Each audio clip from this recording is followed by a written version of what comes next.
ఒక ఆనిముత్యాన్ని ధ్యానం చేసినాం. క్రైస్ట్ ఈజ్ మై లైఫ్ అనే విషయాన్ని మనం ధ్యానం చేసినాం. మధ్యలో ఫ్రెండ్షిప్ డే వచ్చినందువలన మరి పోయిన వారం మనం కవర్నెంటల్ ఫ్రెండ్షిప్ గురించి ధ్యానం చేసినాం. ఈరోజు తిరిగి Christ is my model continuation గా మనం ధ్యానం చేస్తాం. వచ్చే వారము మనకు విలియం కేరీ డే ఉంటుంది కాబట్టి మిషన్ డే, ఆ రోజు వేరే వర్తమానం ఉంటుంది. తర్వాత ఆగస్టు చివరి వారం నుంచి మళ్ళీ కంటిన్యూషన్ మనం చేద్దాం. ఈ 6 ముత్యాలను 6 ఆనిముత్యాలను మనం క్రమం తప్పకుండా ధ్యానం చేద్దాం. ఫిలిప్పీ సంఘం గురించి పోయిన వారంలో నేను మంచి వివరణ ఇచ్చినాను. ఇంకా నోబల్ ఇంట్రడక్షన్.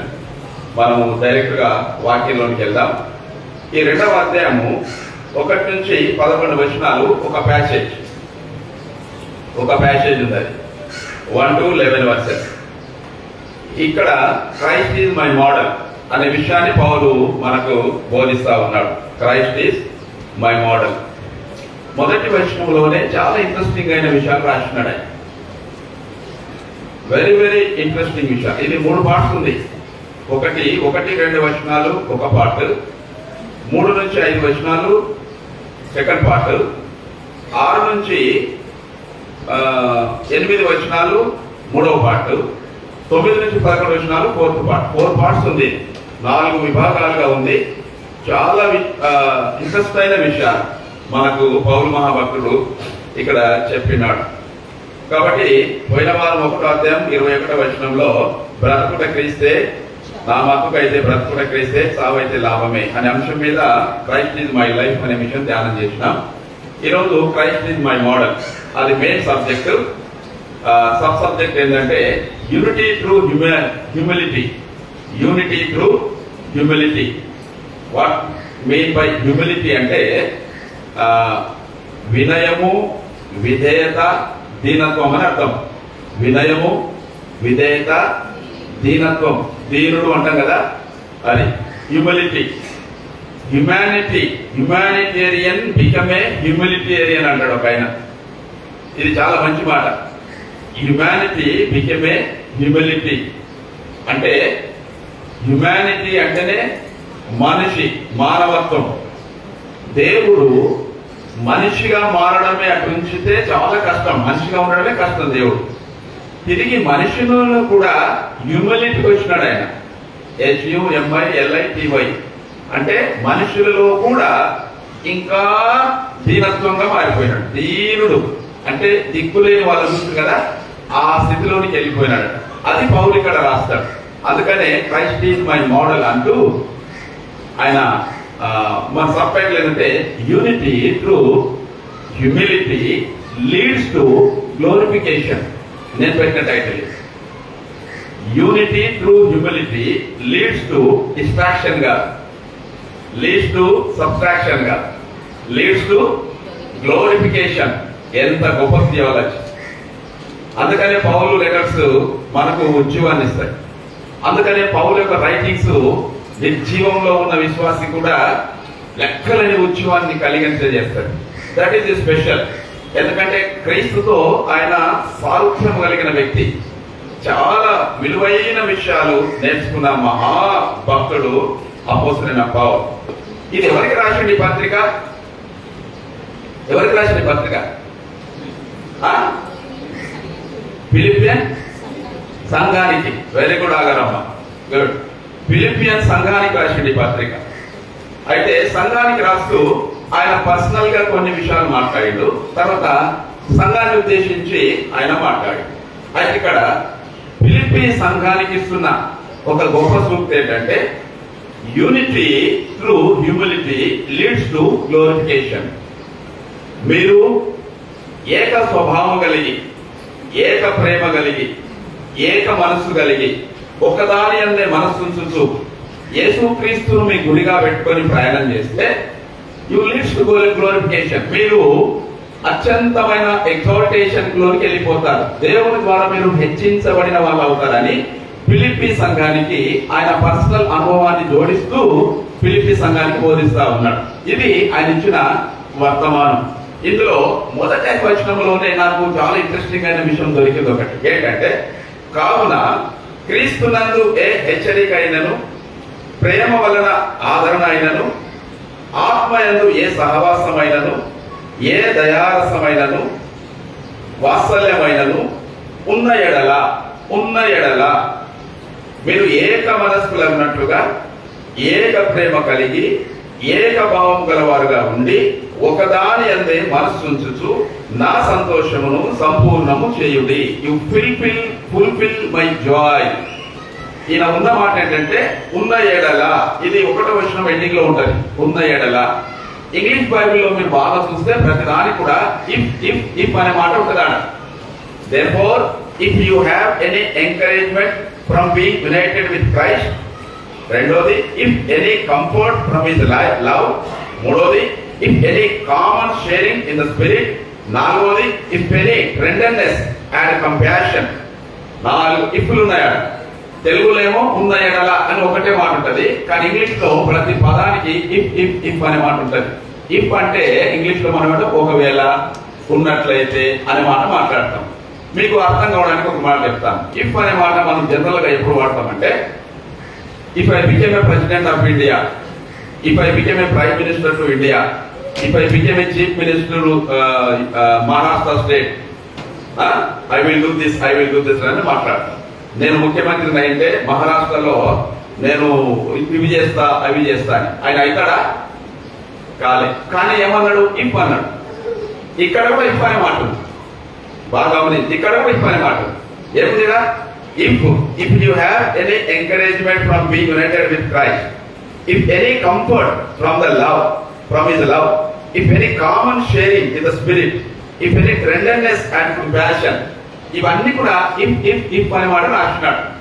మరి జనరల్ గా మనకు ఉన్న ఎడల నా దగ్గర ₹1,00,000 ఉంటే నేను 50,000 చర్చకి ఇస్తుంటాను కొంతమంది. అంటే ₹1,00,000 ఉండవు కాబట్టి అంటాం. నాతో ఉంటే ఇస్తుంటే, నా దగ్గర ₹1,00,00,000 ఉంటే ఒక కారు తెచ్చుకుంటుంటే, అంటే అవి ఉండవు కానీ మనం ఊహించుకుంటున్నాం. కానీ ఇది అది కాదు. దీన్ని ఏమంటామంటే హైపోథెటికల్ వర్డ్స్ అంటాం. ఇది గ్రీక్ లో నేను బాగా రూట్ చూస్తే దొరికిన మాట ఏంటంటే, ఇక్కడ ఇఫ్ అనే మాట మనం మాట్లాడుకునే భాష హైపోథెటికల్ రైటింగ్స్ అని. హైపోథెటికల్ అంటే నాకు ఉంటే ఇది చేస్తుంటే, నాకు ఉంటే అది చేస్తుంటే అని మాట్లాడడం, లేదా కానీ ఉంటే చేస్తుంటే అని మాట్లాడమా హైపోథెటికల్ రైటింగ్స్ అంటారు. కానీ ఇక్కడ ఉన్నది ఏంటంటే దాని రియల్. ఇక్కడ ఉన్నమాట రియాలిటీ.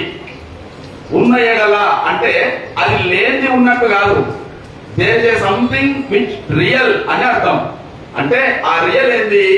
యేసుక్రీస్తు వలన హెచ్చరిక రియల్, యేసుక్రీస్తులో ప్రేమ రియల్, యేసుక్రీస్తులో కంఫర్ట్ అనేది రియల్, ఆదరణ రియల్, యేసుక్రీస్తు ఆత్మలో సహవాసం అనేది రియల్, యేసులో దయారసం ఉట్టిపడుతుంది అది రియల్, యేసులో వాత్సల్యం, ఒక తల్లి కన్న బిడ్డలను ప్రేమించినట్టుగా ఆయన వాత్సల్యం చూపినాడు. That is all real. అంటే this is not a hypothetical writing. ఉంటే చేస్తుంటే రైటింగ్ కాదు ఇది. ఉన్నాయి. There is real. అంటే యేసులో ప్రేమ ఉంది, యేసులో సహవాసం ఉంది, యేసు ఆత్మలో వాత్సల్యం ఉంది, యేసు కార్యాలలో ఆదరణ ఉంది అని పౌలు మాట్లాడుతున్నాడు. ఇవన్నీ ఉన్నాయి కాబట్టి ఇప్పుడు మీరేం చెప్పంటున్నాడు ఆయన?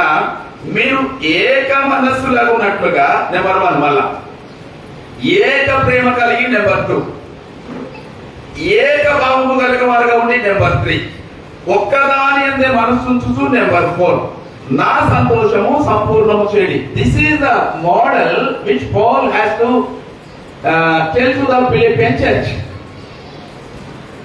ఫిలిప్పీ సంఘానికి పౌలు ఇస్తున్న మాదిరి ఏంటి అంటే, తన ఆల్రెడీ ఒక మాదిరి తీసుకున్నాడు, తిరిగి ఆయన సంఘానికి ఇస్తున్న మాదిరి.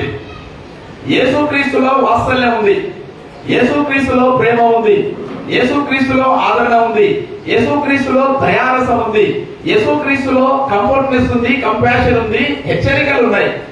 ఇవి ఉన్నాయి కాబట్టి మీరేం చేయాలంటే unity in spirit number 1, unity in mind number 2, unity in love number 3, unity for one purpose number 4.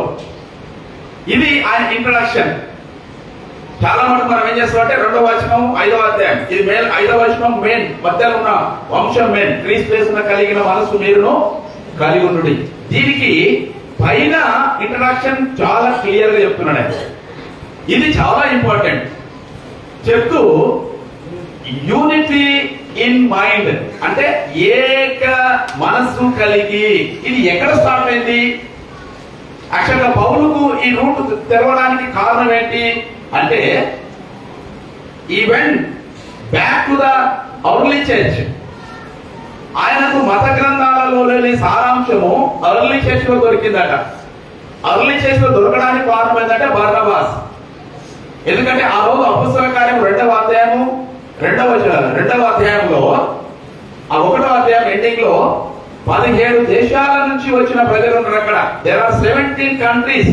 17 దేశాల నుంచి ఆ ప్రాంతానికి యెరూషలేముకు వచ్చినారు. ఈ 17 దేశాల వాళ్ళు 17 భాషలు మాట్లాడతారు. మనం మరాఠీ మాట్లాడతాం, వేరే తెలుగు మాట్లాడతారు, వేరే ఇంగ్లీష్ మాట్లాడతారు, వేరే సంస్కృతం మాట్లాడతారు, వేరే గుజరాతీ మాట్లాడతారు, ఒరియా, పర్షియన్ మాట్లాడే వాళ్ళు ఉన్నారు. వీళ్ళందరికీ కూడా ఒకే భావం అర్థమైంది అక్కడ పేతురు బోధ చేసినప్పుడు. వాళ్ళందరూ కూడా అరే ఆయన భాషలు మాట్లాడుతుంటే ప్రతి ఒక్కరు కూడా దే లిసన్, దే అండర్స్టాండ్. అందుకని భాషలు మాట్లాడేవారు, అందుకని పౌలు కొరింథీ పత్రికలో అంటాడు, భాషలు మాట్లాడేవారు భాషలకు అర్థము చెప్పకపోతే ఆ భాషలు వ్యర్థం. కాబట్టి ఇక్కడ పేతురు మాట్లాడినప్పుడు ప్రతిది కూడా దే అండర్స్టూడ్. 17 లాంగ్వేజ్లు వాళ్ళు అర్థం చేసుకున్నారు. Then they become a believers. వాళ్ళు యేసుక్రీస్తులో విశ్వాసం, ఒక నమ్మకమైన సహవాసులుగా బిలీవర్స్ గా మారిపోయినారు. Then they become a brotherhood, సహోదరులుగా మారిపోయినారు. కాబట్టి వాళ్ళు ఏం చేసినారు? ఏక మనస్సు కలిగి 2వ అధ్యాయంలో ఉంటారు అక్కడ తిరిగి. వారు తమకు కలిగిన చిరస్థిరాస్తులను నమ్మి ప్రతి వారు ఏక మనస్సులు కలిగి వారిలో ప్రతి వానికి పంచిపెట్టిరి. ఈ ఏక యూనిటీ అనేది ఎక్కడ దొరికింది మనకంటే అక్కడ దొరికింది. సహోదరులు ఏం చేసినారట అంటే చూడండి, మీరు థియాలజీ చూడండి. ఫస్ట్ గా యేసుక్రీస్తులోనికి రాకముందు ఒక మామూలు మనం ఎవరు అంటే అన్యులం, we are gentiles, we are no more Christians. యేసుక్రీస్తును అంగీకరించిన తర్వాత వీ బికేమ్ ఏ బిలీవర్స్. మనం బిలీవర్స్ అవుతాం. బిలీవర్స్ ఎంతవరకు అంటే రక్షణ సువార్త అయ్యే వరకు. బిలీవర్స్ అయిపోయిన తర్వాత వీ ప్రమోటెడ్ టు సహోదరులు, విశ్వాసులు. విశ్వాసులు వేరు, బిలీవర్స్ వేరు. మళ్ళీ విశ్వాసులు అంటే బిలీవ్ నుంచి ఇంకా ఒక మెట్టు పైకి వచ్చేవాళ్ళు. నేను చాలాసార్లు చెప్పినాను, నమ్మకానికి విశ్వాసానికి there is a lot of difference. నమ్మకము అంటే నమ్మకం కలిగిన వ్యక్తి ఎవరంటే, బిలీవ్ చేసే వ్యక్తి ఎవరంటే, యేసుక్రీస్తులో ఉంటే నా పాపములు పరిహరించబడతాయి, యేసుక్రీస్తులో ఉంటే నాకు విమోచన కలుగుతుంది, యేసుక్రీస్తులో ఉంటే నాకు ప్రాయశ్చిత్తం, నా ప్రాయశ్చిత్తం నేను ఇవ్వనవసరం లేదు, ఆయన నా కొరకు ప్రాయశ్చిత్తం ఇచ్చాడు అని నమ్మడం బిలీవింగ్. బైబిల్ అది చెప్తుంది. కాబట్టి విశ్వాసులు ఎట్లయితారంటే సంఘంలోకి వస్తారు. వాళ్ళు సంఘంలోకి వచ్చిన తర్వాత గ్రాడ్యువల్ గా వాళ్ళు వాక్యం వింటారు. వాక్యం ఏం చేస్తారు? యేసుక్రీస్తు ఆ కాలంలో చేసిన కార్యములు నా జీవితంలో కూడా చేస్తాడు అని విశ్వసించడమే విశ్వాసులు. అంటే ఒక వ్యక్తి బిలీఫ్ సిస్టమ్ నుంచి, అంటే ఫస్ట్ గా వీఆర్ జెంటైల్స్, జెంటైల్ నుంచి బిలీఫ్ సిస్టంలోకి వచ్చినాం, బిలీఫ్ సిస్టమ్ నుంచి విశ్వాస సమూహాలకు వచ్చినాం, విశ్వాసాల నుంచి రాను రాను ఇంకా సంఘ సహవాసం ఎక్కువ కొద్దీ, సహవాసంలో పేరుకుపోయే కొద్దీ మనం ఎట్లా అయిపోతాం అంటే సహోదరులం అయిపోతాం. This is the theology of the early church. సహోదరులం అవుతాం. అందుకనే సహోదరులు అనే మాట ఓల్డ్ టెస్ట్మెంట్ లో మీరు చూస్తే ఒక డిఫరెంట్ అర్థం ఉంటది, న్యూ టెస్ట్మెంట్ లో చూస్తే ఇంకో డిఫరెంట్ అర్థం ఉంటది. ఓల్డ్ టెస్ట్మెంట్ లో యోసేపు అతని సహోదరులు అతని మీద పగబట్టినారు. ఓల్డ్ టెస్ట్మెంట్ లో కయ్యూను ఏబేలు ఒకరినొకరు చంపుకున్నారు. ఓల్డ్ టెస్ట్మెంట్ లో మోషేకు మిరియాము అహరోనులే శత్రువులు అయిపోయినారు. ఆ బ్రదర్లీహుడ్ వేరు. కానీ New Testament, when we come to the New Testament, believer, faith అంటే విశ్వాసి, దెన్ సహోదరులు. సహోదరులు అంటే సహ ఉదరులు. ఉదరము అంటే కడుపు. సంస్కృతంలో ఉదరం అంటే కడుపు. అంటే ఒక కడుపులో నుంచి వచ్చిన వాళ్ళు. ఒక తల్లికి 3 పిల్లలు ఉంటారు. ముగ్గురు ఏమంటాం మనం? సహోదరులు అంటాం. వాళ్ళు ఎవరంటే సహోదరులు, సహ ఉదరులు, సహ ప్లస్ ఉదరులు. అంటే ఒకే కడుపు నుంచి, ఒకే మామి నుంచి, ఇంకా క్లియర్ గా చెప్పాలంటే అది ఒకే మామి నుంచి వచ్చిన వాళ్ళు సహోదరులు. అంటే ఇక్కడ గమనించండి, పౌలు కాన్సెప్ట్ ఏంటంటే న్యూ టెస్టమెంట్ లో సహోదరత్వం కలిగిన విశ్వాసులతో మాట్లాడుతున్నాడు, బిలీవర్స్ తో మాట్లాడడం కాదు. బిలీవర్స్ అంటే ఆల్రెడీ మెచ్యూర్డ్ అయిపోయింది. మెచ్యూర్డ్ అయిన తర్వాత సంఘంలోకి వచ్చిన తర్వాత విశ్వాసులైన, సహవాసంలోకి వచ్చిన తర్వాత సహోదరులైన.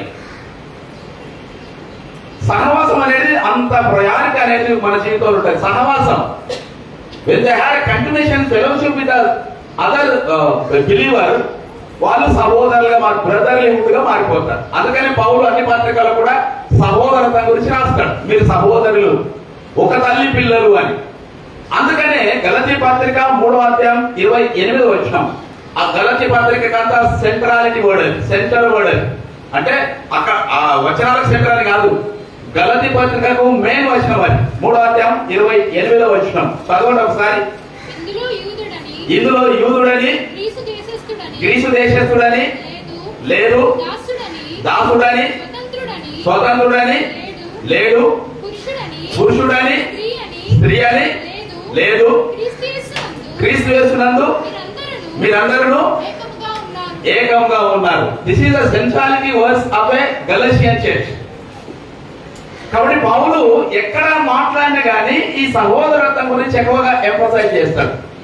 కామెంటరీ, కావున క్రీస్తునందు ఏ హెచ్చరిక అయినను, ప్రేమ వలన ఆదరణైనను, ఆత్మయందు ఏ సహవాసమైనను, ఏ దయారసమైనను, వాత్సల్యమైనను ఉన్న ఎడల మీరు ఏక మనసులో, one unity in love, unity in mind, unity in love, unity in spirit, ఒకదాని అందే మనసు ఉంచుచు, ఒకదాని అందే మనసు ఉంచుచు అంటే అర్థం ఏంటంటే యూనిటీ ఇన్ వన్ పర్పస్. సహోదరులందరూ కూడా ఒకే ఉద్దేశం కలిగి ఉండాలి, ఒకే ఉద్దేశం. మన ఒకదాని అందే అంటే ఓన్లీ వన్ పర్పస్. ఇప్పుడు మీరు బోట్లు, షిప్ చూస్తుంటారు, చిన్న బోట్లు ఆ పడవలో నీళ్ళలో నడిపిస్తారు. బోటు నడిపేటప్పుడు నావికుడు నావ వేయాలి. నావ అంటే దాన్ని రోవర్ అంటారు కదా, రోవర్స్ రో చేస్తాడు ఇట్లా. మీరు గమనించండి, ఒకే వ్యక్తి ఒక దిశను పట్టుకొని రో చేస్తే బోటు ఒక దిశలోకి వెళ్ళిపోతుంది. నలుగురం ఉన్నాం, నేను ఇక్కడ రో చేస్తున్నా, అతను అక్కడ రో చేస్తున్నాడు, ఇతను ఇక్కడ చేస్తున్నాడు, ఇతను ఇక్కడ చేస్తున్నాడు, పడవ ఎక్కడ పోతుంది? ఎక్కడ వాళ్ళు? పడవ ఎక్కడ వాళ్ళు? ఉన్నగానే ఉంటది. కానీ వాళ్ళ వాళ్ళ వాళ్ళ ఆలోచన ఏంటంటే నేను రో చేస్తున్నా పోతుంది అనుకుంటాడు, ఇంతలోడు నేను చేస్తున్నా పోతుంది అనుకుంటాడు. నలుగురు చేసి ఎక్కడ పోదు. That is unity. Cricket match మీకు అర్థం కావాలని చెప్తాను. క్రికెట్ మ్యాచ్ 11 మంది ఉంటారు, 11 మంది కలిసి ఒకే పర్పస్ మీద క్రికెట్ ఆడతారు. వాళ్ళ పర్పస్ ఏంటి? గేమ్ విన్ కావాలి. ఇండివిజువల్ స్కోరు అటు నుంచి, ఇండివిజువల్ స్కోర్ తర్వాత ధోని అది సెంచరీ కొట్టిండు, కోహ్లీ సెంచరీ కొట్టిండు, అది ఇండివిజువల్. కానీ ఇండివిజువల్ స్కోర్ ఇంపార్టెంట్ కాదు. అక్కడ టీం గెలవాలి. టీం గెలవాలంటే ప్రతి ఒక్కరు ఆ టీం పర్పస్ నే ఉద్దేశం పెట్టుకొని ఆడాలి. కొంతమంది డక్అవుట్ అవుతారు, కొంతమంది ఫెయిల్ అవుతారు. ఒక్కడే సెంచరీ కొడతాడు, గెలిపిస్తాడు. అట్లాని వాడు ఒక్కడే కొట్టిండని కాదు, ఇండివిజువల్ మెడల్ అలాగా. కానీ ఆ ఒక్కడు చేసిన ప్రతికి టీం గెలుస్తుంది. ఒక సంఘ సహవాసంలో సహోదరత్వం అంటే పౌలు కాన్సెప్ట్ అది. బిబ్లికల్ కాన్సెప్ట్ కావాలి, బిబ్లికల్ కాన్సెప్ట్ అది. బిబ్లికల్ కాన్సెప్ట్ ఏంటంటే నీవు you are not a believer, ఇంకా బిలీవర్ కాదు మనం, ఇంకా మన విశ్వాసమే కాదు. ఇప్పుడు మనం ఎవరు అంటే సహోదరులు, ఒక ఉదరం నుంచి వచ్చిన వాళ్ళం. అందుకని గ్రీసు దేశస్తులని యూదులని భేదం లేదు, స్త్రీ అని పురుషుడని భేదం లేదు, నువ్వు రోమీయుడవని నువ్వు యూదుడవని భేదం లేదు. యేసు క్రీస్తులో మనం అంతా కూడా ఒకే వారు, ఏకభావం. అది గలతీ సంఘంలో మాట్లాడతాడు. కాబట్టి ఫిలిప్పీ సంఘంలో కూడా అదే కాన్సెప్ట్ తో మాట్లాడుతూ ఈ 4 విషయాలు, unity in mind, one spirit, one love, one purpose అని మాట్లాడినాడు. అప్పుడు వస్తాడు కిందికిగా what is the model of Christ అనేది మాట్లాడుతున్నాను. ఇది మాట్లాడుతున్నాను కదా నేను మీకు, మరి దీనికి మోడల్ ఎవరు, ఒక మాదిరి ఎవరు మాదిరి దీనికి అని సంఘానికి పోలిస్తూ మాట్లాడుతున్నాడు. ఏ కక్ష చేతనైనను వృతాతిశయం చేతనైనను ఏమీ చేయక వినయమైన మనస్సు గలవారై. ఇక్కడ వినయం అనే మాట, తన్నుతాను అనే మాట, విధేయత అనే మాట 4 సార్లు రాయబడి ఉంది. వినయమైన మనస్సు అంటే హ్యూమిలిటీ. హ్యుమానిటీ బికేమ్ హ్యూమిలిటీ అంటే అదే. వినయమైన మనస్సు గలవారై ఒకరినొకడు తనకంటే యోగ్యుడని ఎంచుచు. వాటే వండర్ఫుల్ అండి. ఒకరినొకడు తనకంటే యోగ్యుడని ఎంచుచు. నేనేమనుకోవాలంటే నాకంటే నువ్వు యోగ్యుడు అనుకోవాలా, నీవేమనుకోవాలంటే నాకంటే తను యోగ్యుడు అనుకోవాలా. అదే బైబిల్ సూక్తి చెప్తున్న మాట. నేనే యోగ్యుడి కాదు. సహోదరత్వం అంటే అది. ఒక సహోదరునికి ఆపద కలిగినప్పుడు ఇతర సహోదరుడు చేయడం, భయపడకు నేనున్నానని, అది యోగ్యత. నువ్వు చేయగలవని స్ఫూర్తినివ్వడం, ఇన్స్పిరేషన్ ఇవ్వడం, అది ఇక్కడ మాట్లాడతాడు. దాన్ని బట్టి మీరు కక్ష చేతనైనా ఏం చేయొద్దు, వృధా అతిశయం మీ అహంతోన మీ గర్వంతోన ఏమి చేయొద్దు. ఇది యేసు మనసు. యేసులో యూనిట్ ఉంది, యేసు మైండ్ లో యూనిట్ ఉంది, యేసు స్పిరిట్ లో యూనిట్ ఉంది, యేసు లవ్ లో యూనిట్ ఉంది. యేసు ఒకే పర్పస్ మీద వచ్చిండు. ఆయన ఆ పర్పస్ మీదనే సంఘాన్ని నడిపిండు. అది మీరు చేయాలంటున్నాడు. ఇక్కడ చేశామంటాడు. అయితే ప్రతి వాడు తన సొంత కార్యములు మాత్రమే కాక ఇతరుల కార్యములను కూడా చూడవలెను. ఇది ఎంత ట్రాజెడిక్ అండి, ఏం థియాలజీ అండి ఇది.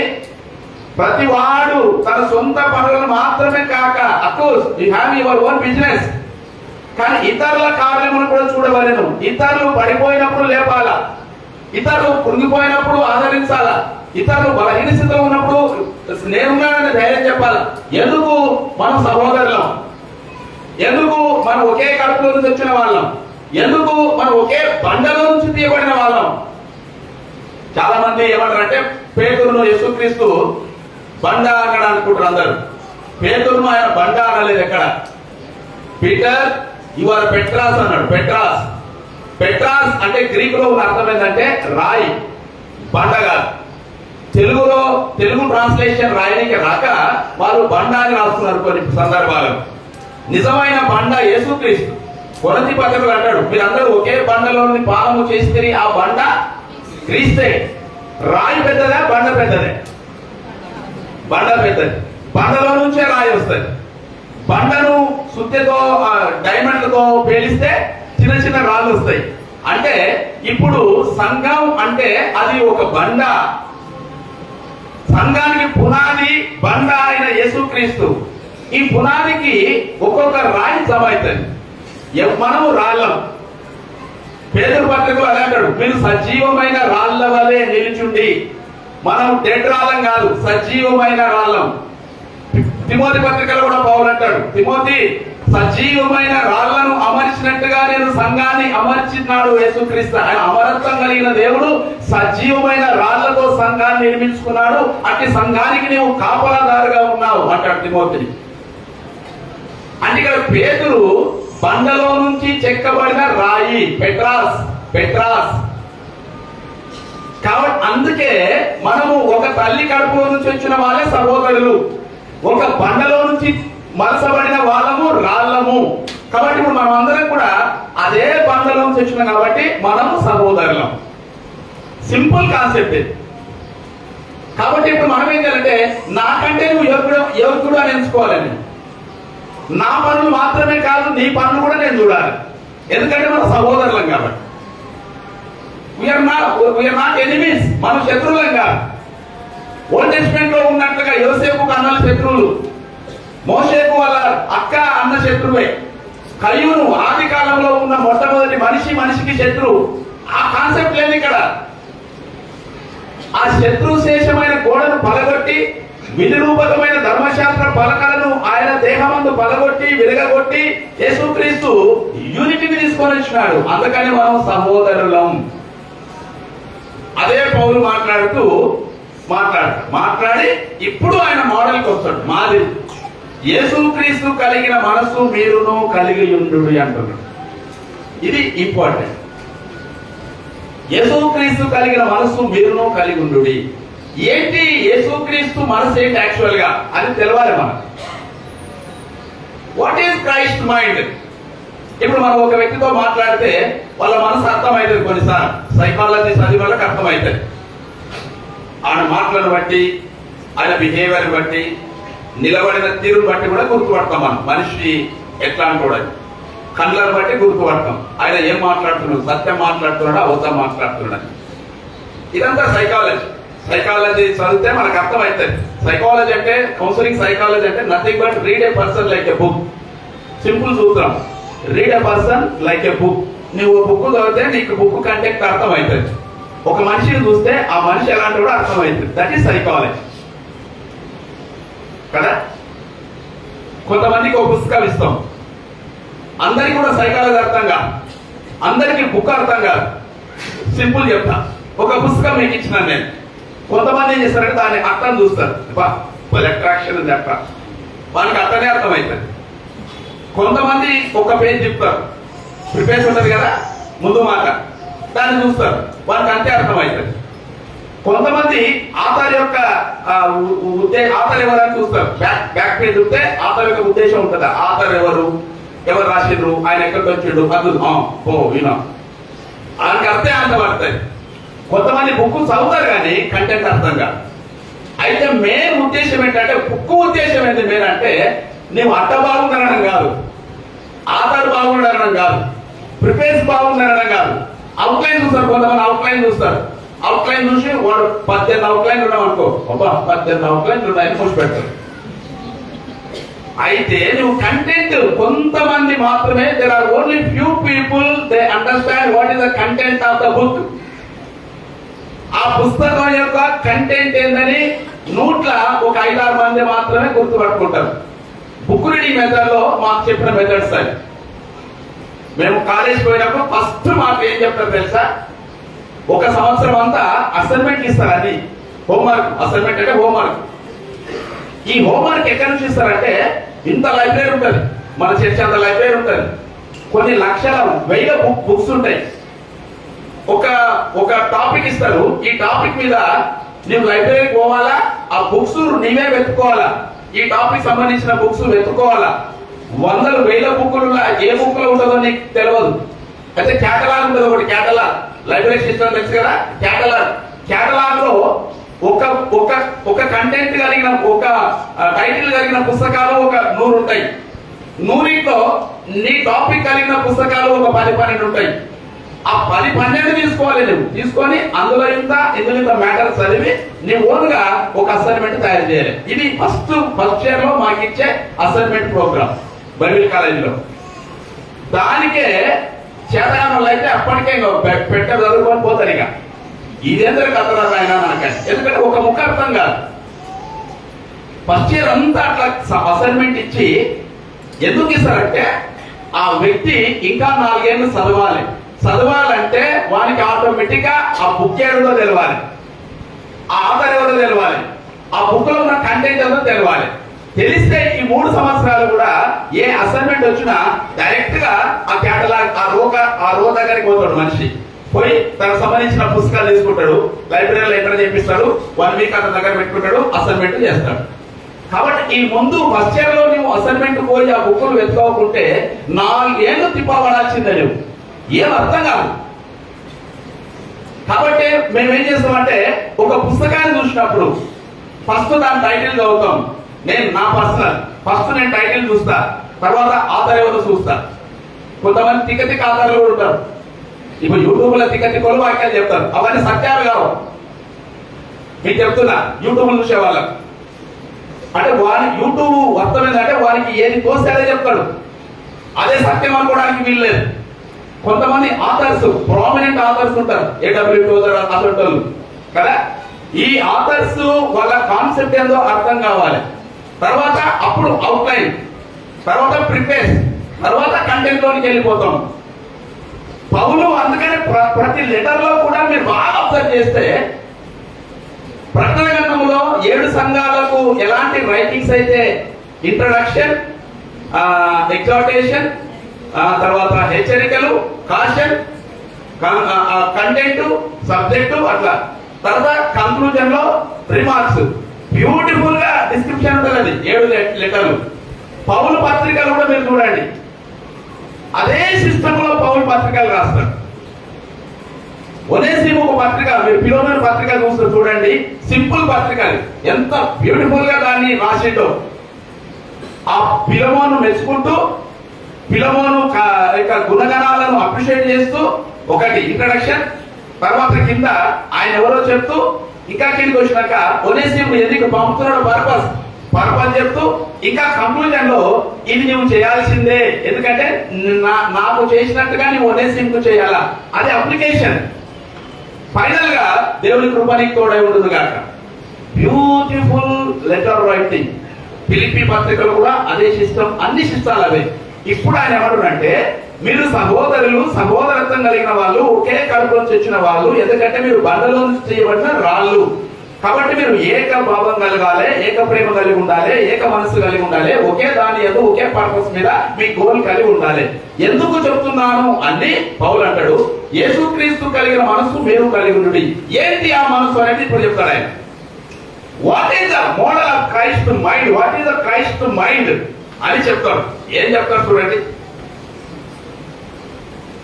ఆయన దేవుని స్వరూపము కలిగిన వాడై ఉండి దేవునితో సమానముగా ఉండుట విడిచిపెట్టకూడని భాగ్యమని ఎంచుకొనలేదు, కానీ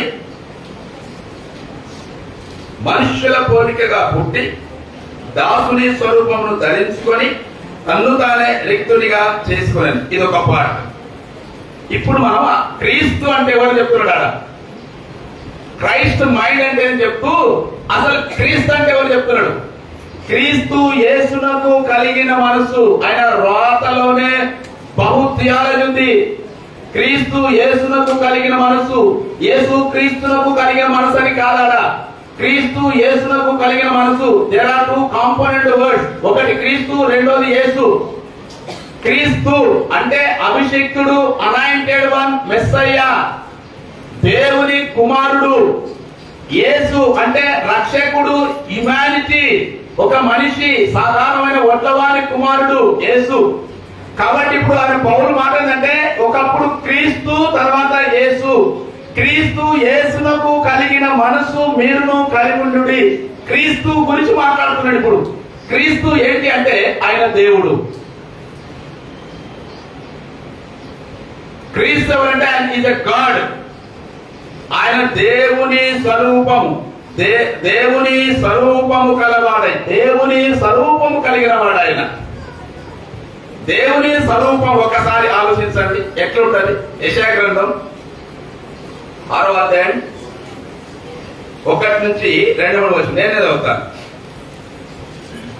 రాజైన ఉజ్జియా మృతి నొందిన సంవత్సరమున అత్యున్నతమైన సింహాసనమందు ప్రభు ఆసీనుడై ఉండగా నేను చూచితిని. దేవుడు ఎట్లుంటాడో చెప్తున్నాను నేను. అత్యున్నతమైన సింహాసనమున ప్రభు ఆసీనుడై ఉండగా నేను చూచితిని. ఆయన చొక్కాయి అంచులు దేవాలయం నిండుకొనెను. ఆయనకు పైగా శరాపులు నిలిచి ఉండిరి. ఒక్కొక్కరికి 6 రెక్కలుండెను. ప్రతి వాడు 2 రెక్కలతో తన ముఖమును, 2తో తన కాళ్లను కప్పుకొనుచు 2తో ఎగురుచుండెను.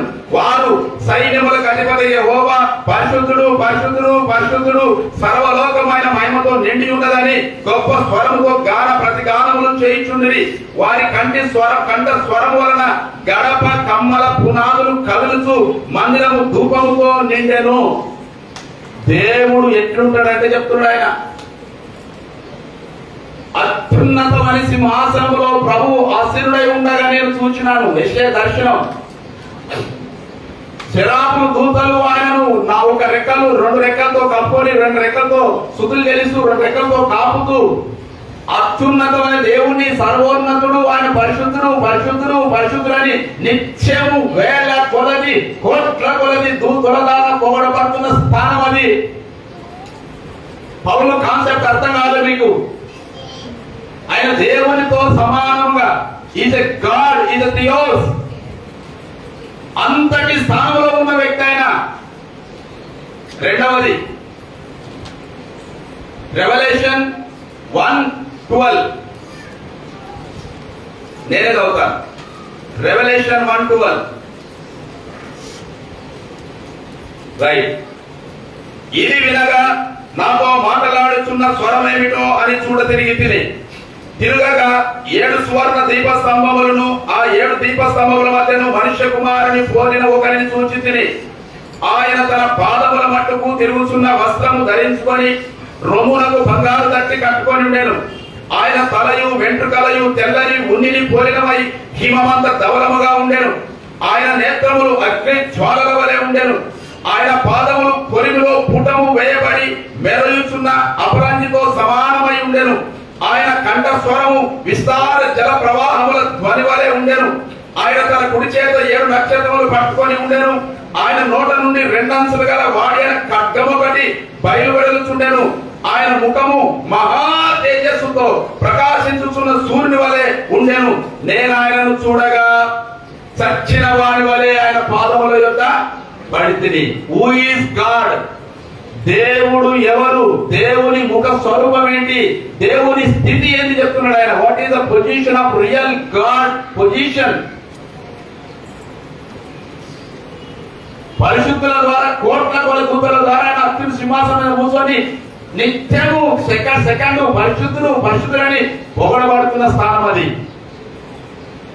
ఆయన పాదములు ఆయన వస్త్రము బంగారు దట్టి, తలయు వెంట్రుకలు హిమమంత ధవలముగా ఉండెను. ఆయన నేత్రములు అగ్ని జ్వాలల వలె ఉండెను.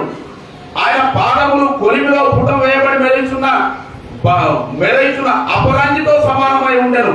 ఆయన కంఠస్వరం విస్తార జల ప్రవాహములు పోలినట్టుగా ఉండెను. ఒకసారి ఊహించుకో ఆయన ముఖాన్ని, ఈ భాగం చదువుకొని ఆయన ముఖాన్ని, ఆయన కండ్లను, ఆయన స్వరాన్ని విండి ఊహించుకుంటే దడముడుతుంది, భయం కలుగుతుంది, చూడలేవు అతన్ని.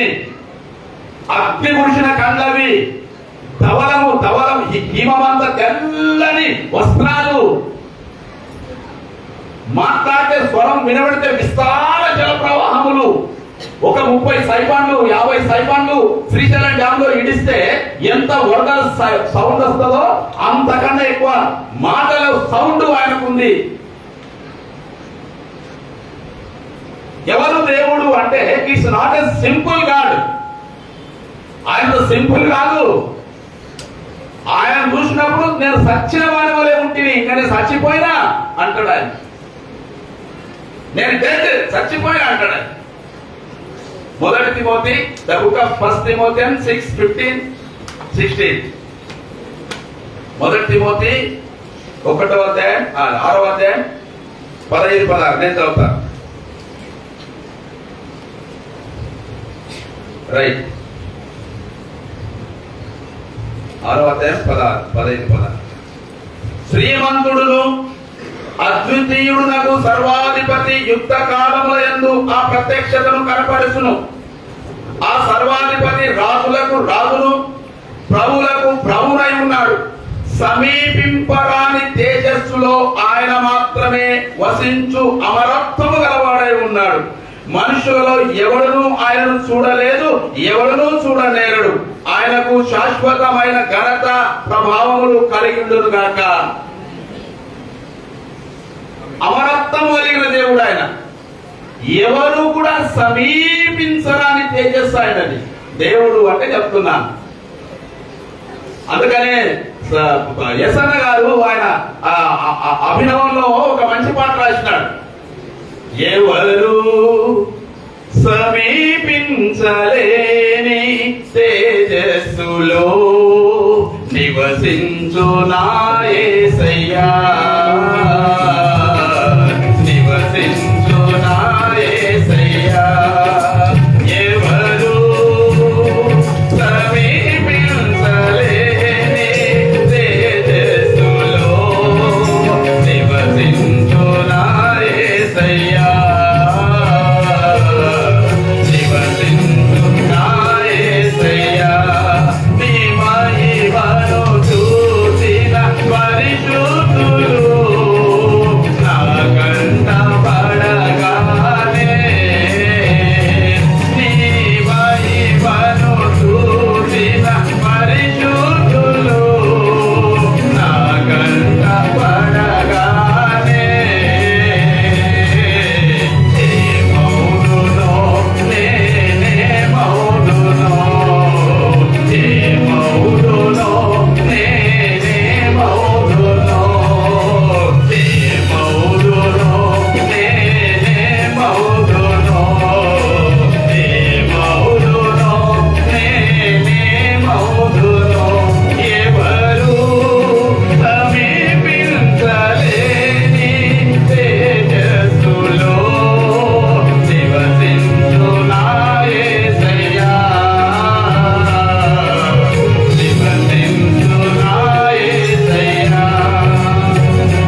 రాసినాడు ఈ పట్ల ఇదే భాగం గురించి రాసినాడు. నీ మహిమను చూచిన పరిశుద్ధులు నా కంట పడగానే నేను ఏమవుదునో. ఆయన దేవునితో సమానముగా ఉండుట విడిచిపెట్టకూడని భాగ్యమని ఎంచుకొనలేదు. కానీ అది ఆయన ఎవరు అంటే ఇప్పుడు మీకు అర్థమైంది. యెషయా గ్రంథం 6లో ఉజ్జియా దర్శనంలో, యెషయా దర్శనంలో కనబడ్డాడు. ప్రకటనలో యోహాను పాత్మాసులో ఉన్నప్పుడు దేవుడు ప్రత్యక్షత ఇచ్చినప్పుడు యోహాను స్వరూపాన్ని చూసినాడు. ఆయన తిమోతికి పౌలు తన అమరత్వాన్ని గురించి చెప్తా ఉన్నాడు. అంతటి దేవుడు ఆయన. క్రీస్తు అంటే అది దేవుడు అంటే అది. దేవుడు అంటే పసలపాకలు ఉంటే దేవుడు కాదు. మనం అన్ని దేవుడు అంటే పసలపాకలు కొట్టిండు, నా పాపాల కొరకు వచ్చిండు, చచ్చిపోయిండు, శివాలు కొట్టుకున్నాడు, లేచాడు, ఇది కాదు ఆయన కాన్సెప్ట్. ఒరిజినల్ ఆయన అదే కాదు. ఒరిజినల్ ఆయనది కానే కాదు. ఒరిజినల్ ఇదే ఆయనది. అయితే what is the model of Christ అంటే ఇప్పుడు చెప్తున్నాడు. క్రీస్తు వేసిన కలిగిన మనస్సు మీరు కలిగి, ఓ సంగమా, ఫిలిప్పీ సంఘస్థులారా, unity in one mind, unity in one spirit, unity in one love, unity for one purpose అంటూ మనకు మోడల్ ఎవరు? Not a Paul, not a pastor, not a so and so. నా మోడల్, నా హీరో, నా లెజెండ్ క్రీస్తు అని చెప్తూ పౌలు వాళ్ళకు ఆ మాట చెప్తున్నాడు. ఆయన దేవునితో సమానంగా ఉండుట అంటే అదే ఆయన దేవుడు, దేవునితో సమానుడు. ఇదేం థియాలజీ? Trinity theology. తండ్రి, కుమార, పరిశుద్ధాత్మ, ట్రినిటీ. ట్రినిటీలో త్రిభుజాకారం రాసినప్పుడు ఈ కోణము, ఈ కోణం, ఈ కోణం సమానంగా ఉంటుంది. దాన్నే ట్రినిటీ అంటాం. ఇది ఎక్కువ, ఇది తక్కువ, ఇది తక్కువ ఉండదు. స్కేల్ పెట్టి కొడితే కరెక్ట్ గా 5 ఇంచులు, 5 ఇంచ్, 5 ఇంచ్. తండ్రి, కుమారుడు, పరిశుద్ధాత్మ 3 రూపాలతో ఉన్న ఏకభావం కలిగిన వ్యక్తులు వారు. అందుకనే దేవుడు ఆయన దేవునితో సమానుడు. యేసు గురించి చెప్తున్నాడు ఇప్పుడు. ఆయన క్రీస్తు ఇలాంటి అమరత్వం కలిగిన వ్యక్తి. యేసు కదా. యేసు ఎవరు అంటే పసలపాటలు పుట్టిన యేసు కాదు. సంఘానికి చెప్తున్నాడు, మీరు పసలపాటలు పుట్టిన యేసును కాదు ధ్యానం చేసేది. ఒరిజినల్ గా ఈ యేసు దేవునితో సమానుడు అంటే ఈయన ఎవరు ముందుగా, ఇది ఆయన పొజిషన్ అని చెప్తూ ఆయన దేవునితో సమానంగా ఉండుట విడిచిపెట్టకూడని భాగ్యం. భాగ్యం అంటే గ్లోరీ, గ్లోరీ. ఆ భాగ్యం విడిచిపెట్టారమ్మా. అంతది 1,00,000 కోట్ల దుందలు దినామిట ఊదుతుంటే ఎట్లుంటది ఇక మనకు? ఎవరన్నా కిందికి వస్తాడా? ఇంకా ఆగుందండి. ఇప్పుడు ఒకట ప్రధానమంత్రి అయ్యాడు మోడీ, 3 ఏళ్ళ దొంగ ఓట్ల ఏ ఓట్ల తర్వాత విషయం, దిగమంటే దిగుతలేడు. అంటే ఒక ఒక ఒక స్థితిలోనికి మనం చూసిన తర్వాత మనం దిగలేం. దేవునితో సమానంగా ఉండుట విడిచిపెట్టకూడని భాగ్యము, గ్లోరీ. అంత మహిమ కలిగిన ఆ స్థానము, అంత అమరత్వం కలిగిన స్థానము, అంత కోట్ల కొలది దూతలు ప్రతిరోజు నిత్యము స్తుతి స్తుతి స్తుతి స్తుతి చెల్లిస్తూ పరిశుద్ధులు పరిశుద్ధులు పరిశుద్ధులు పొగడుతున్న ఆ స్థానాన్ని ఏమంటాడా? భాగ్యమని ఎంచుకొనలేదు, కానీ మనుష్యుల పోలికగా పుట్టి. గుండె పిండేసే సన్నివేశం ఇది. ఎక్కడ దేవుడు, ఎక్కడ మనిషి అండి? ఎక్కడ కోట్ల కొలది దూతలు పోగొడుతున్న స్థలము, ఎక్కడ పశువుల పాక కను, ఎక్కడ తన కళ్ళలో రౌద్రము అగ్ని కనువులు కలిగే కళ్ళు ఎక్కడ? ప్రేమ, దయ, జాలి కలిగే కళ్ళు ఎక్కడ? ఆయన స్వరము 1,00,000 సముద్రాల ఘోష వచ్చిన స్వరం ఎక్కడ? అమ్మా ఇదిగో నీ కుమారుడు. ఎక్కడ? కంపేర్ చేయండి ఒకసారి. That is the theology of Paul. That is the main concept of this model of Christ. అంత వ్యక్తి మనుష్య పోలికగా పుట్టి. అసలు మనిషి ఎవరండి బైబిల్ ప్రకారంగా? నీటి పుట్టుగా. మనిషి ఎవరు బైబిల్ ప్రకారంగా? పద్మమ్మ ఎవరు? మా నాయన బిడ్డగా. నీటి పుట్టుగా, గాలి, ఊపిరి. అప్పుడు కనబడి అప్పుడు మాయమైపోయేటోళ్ళం మనం. చూస్తారేమో మనుషులు మనం అంతలోనే కనబడతారు, అంతలోనే మాయమవుతారు. అయ్యో ఎక్కడ పోయింటే కనబడలేకపోతుంది. అలాంటి స్థితి మనది. ఆ అమరత్వం కలిగే స్థితి అంటే కోట్ల సంవత్సరాలు అట్లే ఉండే స్థితి అది. ఆ స్థితి నుంచి ఈ స్థితిలోకి వచ్చింది ఆయన. అది ఆ స్థితి కాదనుకొని ఈ స్థితిలోకి వచ్చిండు. అందుకనే మనకైనా పాత్ర వచ్చిండు. అందుకని మనకు అక్కువ దొరికిండు. దేవుని అక్కువ అనుకుంటాం. అక్కువ ఏమన్నా చేసుకోవచ్చు ఆయన, ఎందుకంటే అక్కువ దొరికిండు. కుక్కడికి వస్తే పినారాలు తాగుతాడు. దుద్దు పెడితే ఏం తాగదు. ఏదైనా కొనుక్కోనంటే ఒక బుక్కు కొను మనం. కుక్కడికి వస్తే నాకు ఆ బుక్ కావాలి, నాకు ఆ బుక్. మన బైబిల్ మస్తు తీసుకుంటాడు. ఎవరి దగ్గర తెచ్చినో అర్థమైంది. బైబిల్ ఇవ్వకూడదు. మాకు బైబిల్ ఇవ్వలేదు. పాపం చాలా బైబిల్ ఇచ్చింది. Thank you so much. వస్తుందట. ఆ స్థితి నుంచి దేవుడు మనిషి పోలికగా పుట్టి నెంబర్ 1 దాసుని స్వరూపం ధరించుకొని. దాసుడు అంటే దౌలాస్, గ్రీక్ లో దౌలాస్ అంటే దాసునికి హక్కు ఉండదు. దాసునికి ఎలాంటి చట్టం చేసే హక్కు ఉండదు. యజమానుడు ఏమి మాస్టర్ ఏం చెప్తే అది చేయాల్సిందే.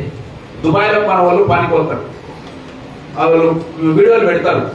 మమ్మల్ని ఏమో అనుకొని తెచ్చిరి, డ్రైవర్ అనుకొని తెచ్చిరి, మా పాస్పోర్ట్ లాక్కున్నారు, 24 గంటలు పని చేపిస్తుండ్రు, కూడా పెట్టలేరు, మేము బాత్రూంలో ఉండి దొంగతనంగా ఫోటో తీసి పంపుతున్నాం, మాకు మా దేశం కావాలి, మా దేశం కావాలి అంటారు. అంటే దాసుడు అంటే స్థితి. మనకి ఇక తెలియదా దాసుని స్థితి? దాసుడు అంటే అది దౌలాస్. నీకంటూ నీకు ఒక్క అభిప్రాయం ఉండదు. ఇక మాస్టర్ 24 గంటలు నిలబడంటే నిలబడాల్సిందే.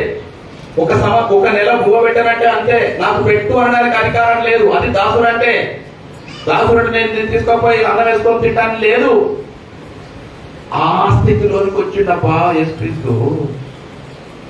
ఎక్కడ అమరత్వం కలిగినోడు, ఎక్కడ సమాసం ఉన్నోడు, ఎక్కడ కథ అయినది, ఎక్కడ అభిషిక్తుడు, ఎక్కడ దేవుని కుమారుడు, ఎక్కడ సమీపింపడానికి తేజస్సు, మనిషిగా వచ్చి మనుషులలో కూడా ప్రధానమంత్రిగా రాలే, రాష్ట్రపతిగా రాలే, చీఫ్ మినిస్టర్ గా రాలే, రాజుగా రాలే, ఏ రోజు రాజు ఇంత కూడా పుట్టలే.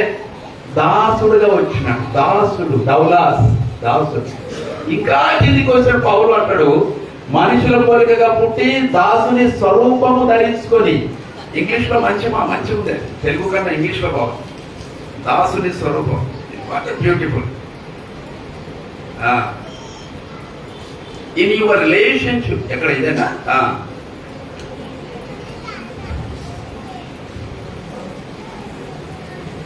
చదవనమ్మా, ఇక్కడ దొరకలేదా? Who being in every nature God did not consider equality with God something to be used to his own advantage. Rather he made himself nothing by taking the very nature of a servant, being made a human likeness. అది nothing. ఎవరైనా చేసుకోవచ్చు. ఆయన అక్కడ ఉంది 6వ వచనంలో something to be used to his own advantage. మనం ఏ advantage కావాలంటే అట్లా వాడుకోవచ్చు. ఆయన అట్లా తయారైపోయింది. ఆయన 3వ మాట, తన్ను తానే రిక్తునిగా చేసుకొనెను. రిక్తుడు అంటే కెనోసిస్ అంటారు గ్రీక్ లో.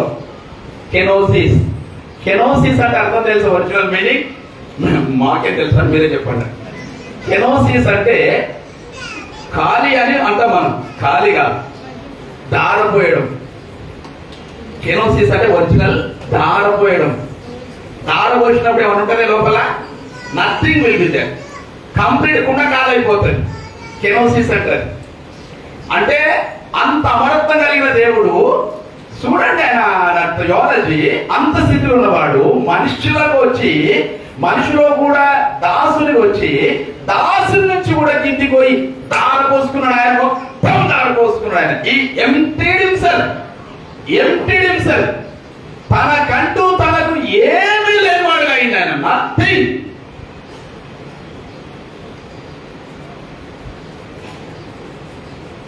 అందుకే యేసుక్రీస్తు మనం మాట్లాడుతున్నాం.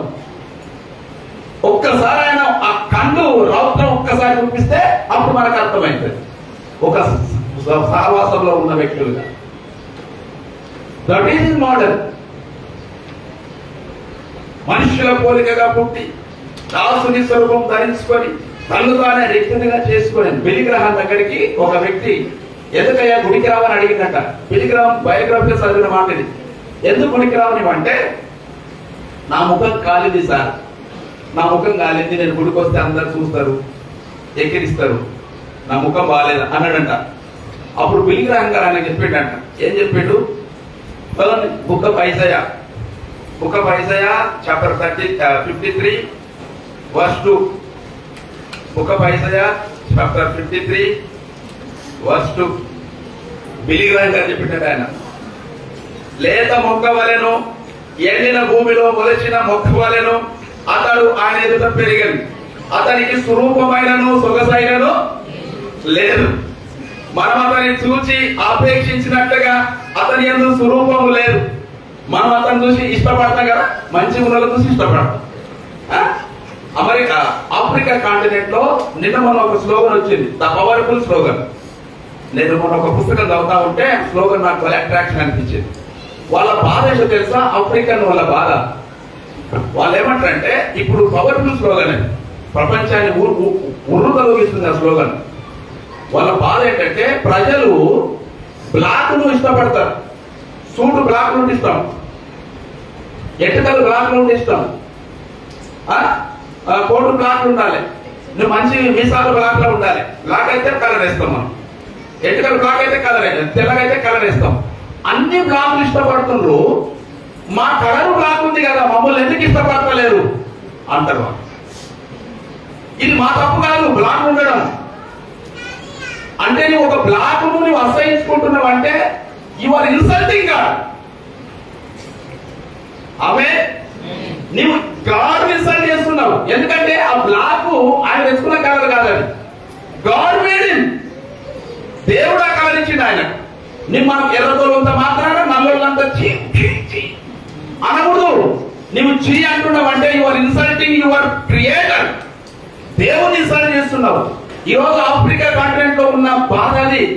ప్రజలు బ్లాక్ ఇష్టపడుతున్నారు, అన్ని వస్తువులు ఇష్టపడుతున్నారు, చెట్లు ఇష్టపడుతున్నారు, చోట్లు ఇష్టపడుతున్నారు, కానీ మా కలర్ ఎందుకు ఇష్టపడతలేరు? మా పార్టీ ఏముంది ఇందులో? ప్రపంచంలో అత్యంత బ్యూటిఫుల్ సింగర్స్ ఎవరంటే వాళ్ళే. ఒక్కసారి వాళ్ళు ఆరాధన చేస్తే లక్షల మంది ప్రభు వైపు నడుస్తారు. అంత బ్యూటిఫుల్ ఆరాధన చేస్తారు వాళ్ళు. సౌత్ కొరియన్స్ కన్నా ప్రపంచంలో అందమైన స్త్రీలు ఎక్కడ ఉన్నారంటే సౌత్ కొరియన్స్. వాళ్ళు కూడా ఆరాధన చేస్తారు. కానీ వాళ్ళకన్నా మించిన వర్షిప్ లీడర్స్ ఆఫ్రికన్ క్రిస్టియన్స్. కాబట్టి ఇప్పుడు ఇక్కడ దేవుడు కూడా ఆయన స్థితి ఎట్లా మార్చుకున్నాడు చూడండి. బిలిగ్రహానికి ఎట్లా మారింది?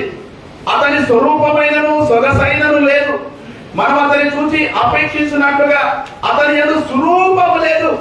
అతడు తృణీకరించబడి వాడు. తృణీకరించిన ఆయన అందరూ కూడా ఎవరు తృణీకరిస్తాం? మనం కుష్టు వ్యాధులను తృణీకరిస్తాం. ఎవరైనా కుష్ఠోడు దగ్గర తృణీకరిస్తాం మనం. కలకత్తా నగరాల్లో అందరూ కుష్ఠోలను చూస్తా ఉన్నారు. ఆ మనసు ఎవరికి రాలేదు. కానీ ఒకే ఒక స్త్రీమూర్తి మదర్ తెరీసా. నీవు చూసే విధానం వేరు, కుష్ఠోలను ఆమె చూసే విధానం వేరు. నీవు చూస్తే చీ అంటావు, ఆమె చూస్తే అక్కున చేసుకుంటది. That is the love of Christ. ఆమె లవ్ ఆఫ్ క్రైస్ట్ అంటే అది. శివుడు ముక్కుని చూస్తే చీ అంటావు నీవు, ఆమె శివుడు తన చేతిలో తీస్తుంది. That is the model of Christ. కాబట్టి ఇక్కడ యేసుక్రీస్తును మనం చూడనల్లని వాడుగా ఆయనలో స్వరూపం లేదు, సొగసు లేదు.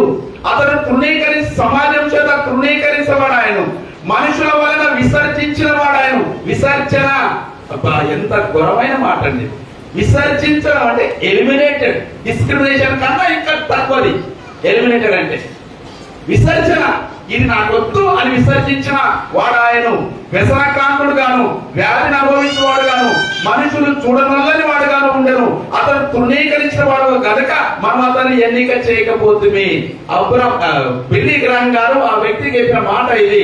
అయ్యా, నీవు రూపం బాలేదని గుడికి వస్తలేవు, నీకు అందం లేదని గుడికి వస్తలేవు. నీ అందం కూడా కాదు, నీ అందం కన్నా తృణీకరించిన వ్యక్తిని మేము ఆరాధన చేస్తా ఉన్నాం. మేము ఆరాధన చేసే వ్యక్తి అందమైన వాడు కాదు. మేము ఆరాధించిన వ్యక్తి ఏదో సూటు బూట్లు వేసుకున్న వ్యక్తి కాదు. మనుషులు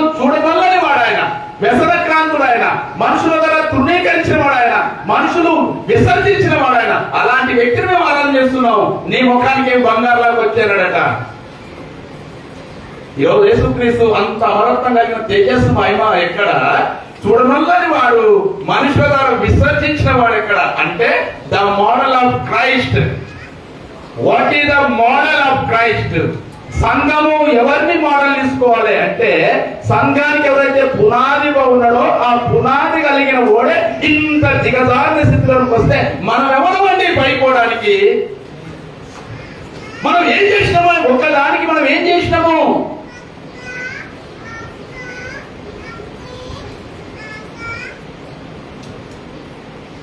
ఏ మోడల్ సొసైటీ సంఘం సొసైటీకి ఇస్తుంది? పౌలు బారది క్రీస్తు యేసునకు కలిగిన మనసు. ఆయన క్రీస్తు అంటే ఒక ఎర, యేసు అంటే ఇంకో ఎర, అంతలోనికి వచ్చినాడని మాట్లాడతాడు. ఇప్పుడు కంక్లూడింగ్ వర్స్ చెప్తారు ఆయన. బ్యూటిఫుల్. ఫిలిప్పీ 2 పొందునంతగా మరణము, తర్వాత 3వ మాట చూడండి, రిక్తులుగా చేసుకొని, తర్వాత మళ్ళీ ఏమంటాడు? మరణము పొందునంతగా. అది మరణము పొందునంతగా తన ఆకారాన్ని అంతా మార్చుకున్నాడు ఒక ఎత్తు, మళ్ళీ ఇంకా దిగిపోయాడు. చెప్పడానికి నాకే ఇదైపోతుంది. ఇంకా ఎంత దిగిపోతాడు ఆయన? ఆ స్థితి నుంచి ఎంతవరకు దిగి వస్తాడు? మరణము పొందునంతగా అనగా శివ మరణము పొందునంతగా. మామూలు మరణం కూడా కాదు, మళ్ళీ అది యాక్సిడెంట్ చచ్చిపెట్టేవాళ్ళు వేరు, సూసైడ్ చేసుకుంటోళ్ళు వేరు, కాల్సి చచ్చిపెట్టేవాడు వేరు. ఈ మరణం కాదు ఆయన. శిలువ మరణం అవమానమైన మరణం, జుగుత్సాకరమైన మరణం, అందరూ హేళన చేసే మరణం. అప్పటికే హేళన అయిపోయిండు. ఇంకా ఎంత తీసుకుంటాడు ఆయన? ఎంత దీనాతి దీనమో ఓ యేసయ్యా, నీ జననమెంత దయనీయమో, తలుసుకుంటే నా గుండె తడబడి కరిగి కరిగి నీరగుచున్నది. ఎంత దీనాతి దీనమో ఓ యేసయ్యా, ఈ సృష్టిలో నిన్ను గన్న తల్లి నిన్ను చూడాలై మోసెనమ్మా ఆ సత్రములో. యేసయ్యా, నీకు స్థలమే దొరకలేదయ్యా, ఎంత దీనాతి దీనమో ఓ యేసయ్యా, నిన్ను తలుచుకుంటే నా గుండె తడబడి కరిగి కరిగి నీరగుతున్నది. అది ఎంత దీన, అది హ్యూమిలిటీ అంటే అది. God became a human, human became a humility. దేవుడు మనిషిగా వచ్చినాడు, మనుషులలో కూడా దీనత్వం కలిగి వెళ్ళిపోయినాడు. అది ఆయన కార్యం. అందుకనే మరణము పొందునంతగా. శిలువ మరణం అనగా మంచి మాట. అనగా అనగా అంటే పౌలు మరణం అంటే అదే మాటలు కాదు అంటున్నాడు. అనగా అనగా అంటే ఇప్పుడు అస్సలు చూడండి, శిలువ మరణము పొందునంతగా. తర్వాత ఏముందమ్మా చదువు? శిలువ మరణం పొందినంతగా విధేయత చూపిన వాడై, ఇంకా తన్ను తాను. ఒక్క మాట అంతా ధ్యానం చేస్తుంటే ఎంట్రుకలు లేఖలు పడుతున్నాయి. నాకు బూడిది కన్నా అధ్వానం చేసుకుంటున్నా నేను. తన్ను తాను తగ్గించుకోలేను, తన్ను తాను. నో పోసెటాల్. ఎవరు చెప్పలేదు ఆయనకు అయ్యా తగ్గించుకోయా, ఎవరు చెప్పలేదు ఆయనకు. He became himself. ఆయననే ఆ స్థానం నుంచి వచ్చి వచ్చి వచ్చి వచ్చి వచ్చి వచ్చి వచ్చి వచ్చి శిలువ మరణం పొందే వరకు తన్ను తాను తగ్గించుకోవాలి. మార్క్స్ వార్త తీయొద్దు 10:45 అదే ఉంది. మనిషి కుమారుడు పరిచారము చేయించుకున్నకు రాలేదు, కానీ పరిచారము చేయుటకును అనేకుల కొరకు విమోచన క్రయముగా తన ప్రాణం పెట్టుటకును వచ్చాను. అనేకుల కొరకు విమోచన క్రయ, దాంట్లోనే తగ్గించుకోవడం ఉంది. తిమోతి రాసిన పత్రికలో పౌలు అంటాడు, తన్ను తానే ఉపేక్షించుకోలేను. తన్ను తానే ఎవరు చెప్పలేదు. ఆయన 2 సార్లు ఉన్నాడు మాట. 7వ వచనం కూడా ఉంది. మనుషుల పోలికగా పుట్టి దాసుని స్వరము ధరించుకొని తన్ను తానే ఆయననే ఎవరు చెప్పలేదు. ఆయన ఇది చెయ్యని ఎవరు చెప్పలే. తనకు తననే రిక్తులుగా చేసుకున్నాను. ఇక్కడ వల్ల విధేయత చూపిన వాడై తన్ను తానే తగ్గించుకోలేదు. ఇది model of the church. To be frank, this is the model of the church. ఒక సంఘం మోడల్ అంటే ఇది.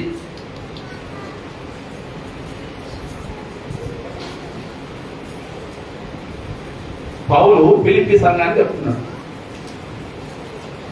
సంఘం ఆయన శరీరం, రక్తాన్ని కాల్చిండు. ప్రతి రక్త పట్టును దాని కొరకు పెట్టిండు. మనం ఏం పెట్టాలి? పెట్టినాం? ఏం పెట్టలే. పెట్టిన దాన్ని అజామాయి చేస్తున్నాం మనం, అంతే. మనం ఏం పెట్టలేదు. రక్తాన్ని కాల్చిండు ఆయన. కలిసి ఏం చేసిండు? సంఘానికి ఉన్న ఆధిక్యత ఏం తెలుసా?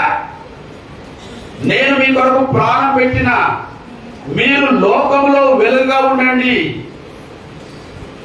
అందుకనే సంఘము ఆయన ద్వారా ఎస్టాబ్లిష్ అయింది. పేతురు ద్వారా కాదు. పేతురు దానికి ఒక నాయకుడు అంతే. కానీ the body of Christ, temple of Christ అని. కాబట్టి ఆ స్థితి నుంచి వచ్చి ఫిలిప్పీకి మోడల్ నేర్పుతున్నాడు దేవుడు. అయితే మనకు ఒక ప్రశ్న ఇప్పుడు, అవును సార్ కరెక్టే, మనం అంతా తగ్గించుకుంటాం, మరి ఏది లాభం మనకు? వాటికైతే నేను నాకేంది అంటాం కొన్నిసార్లు. మరి ఇంత తగ్గించుకుంటున్నా మనకు నాకేంటి అంటే, మరి యేసుక్రీస్తు ఆ స్థితి నుంచి అంత తగ్గించుకున్నాడు. ఆయనకేం దొరికింది?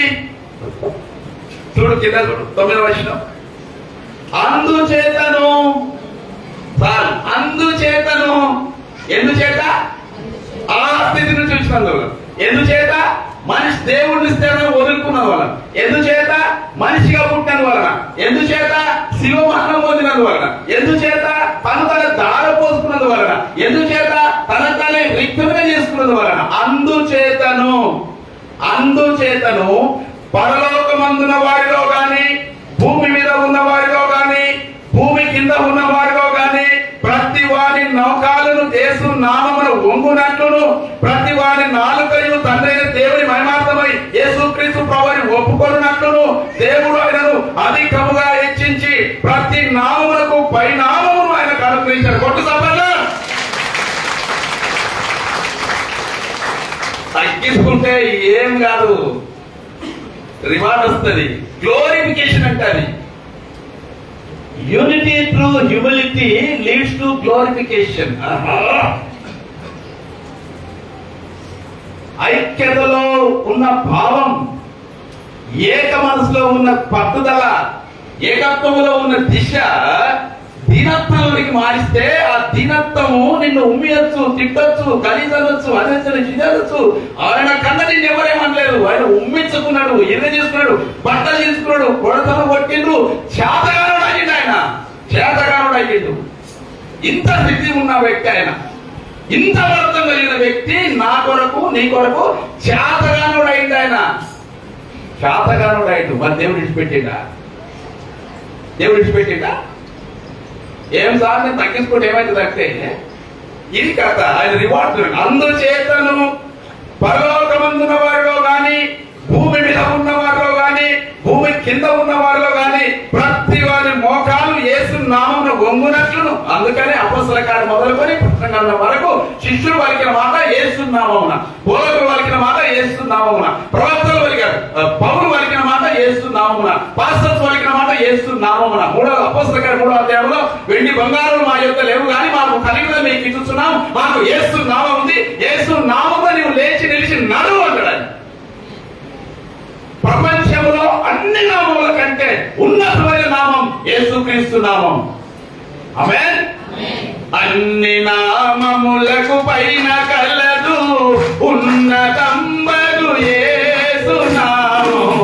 అన్ని నామములకు పైన కలదు ఉన్నతంబగు యేసు నామము. యేసు నామములో శక్తి కలదు, యేసు నామములో శక్తి కలదు. పాపులకు శాశ్వత ముక్తి కలదు, పాపులకు శాశ్వత ముక్తి కలదు. పైనున్న ఆకాశమందున్న క్రింద భూలోకమందున్న లేదు ఏ నామమున రక్షణ, లేదు పాపక్షమాపణ. లేదు ఏ నామమున రక్షణ, లేదు పాపక్షమాపణ. పైనున్న ఆకాశమందున్న రివార్డ్ ఇది. ఇది రివార్డ్. మనుషులు ఇయ్యరు నీకు రివార్డు. మనుషుల ద్వారా రాదు నీకు రివార్డు. మనుషుల ద్వారా వస్తే పెరిషబుల్ రివార్డ్ అది, పెరిషబుల్. కానీ దేవుని రివార్డు ఇంపెరిషబుల్. అబ్బా, నాకు రక్తం ఉడుకుతుంది, సంతోషం అవుతుంది నాకే. దేవుని రివార్డు ఇంపెరిషబుల్, అది ఎప్పుడు దొంగిలిసలేని తోదా. తగ్గించుకో, ఏమైంది?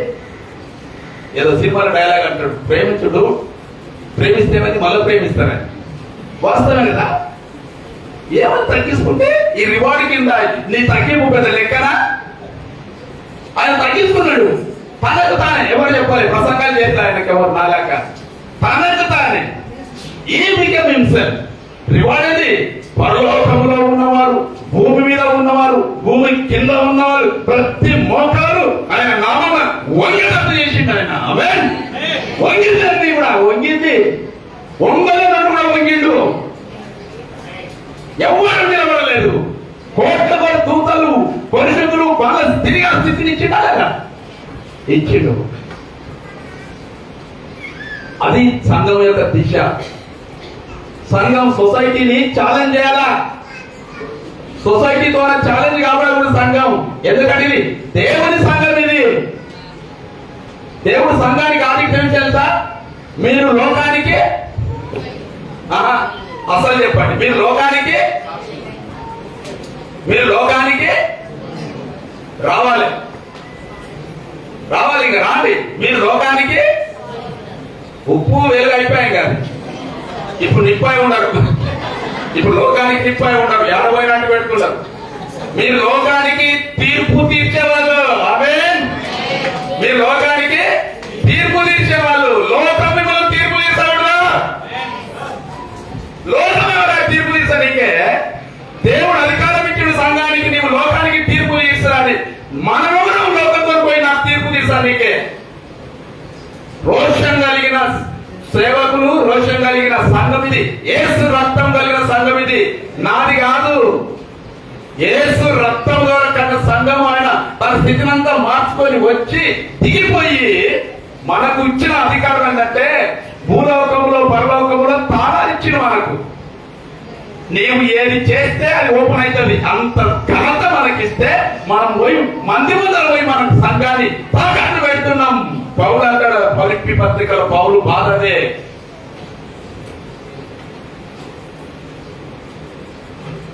లోకానికి తీర్పు తీర్చే స్థానం మనది. గుర్తింపు స్థానం కాదు అది. లోకమే అన్నులు ఎవరేమో తీర్పు తీర్చండి.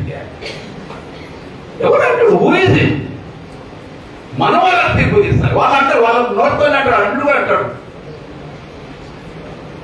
అది దేవుడు మనకి ఇచ్చిన స్థానం.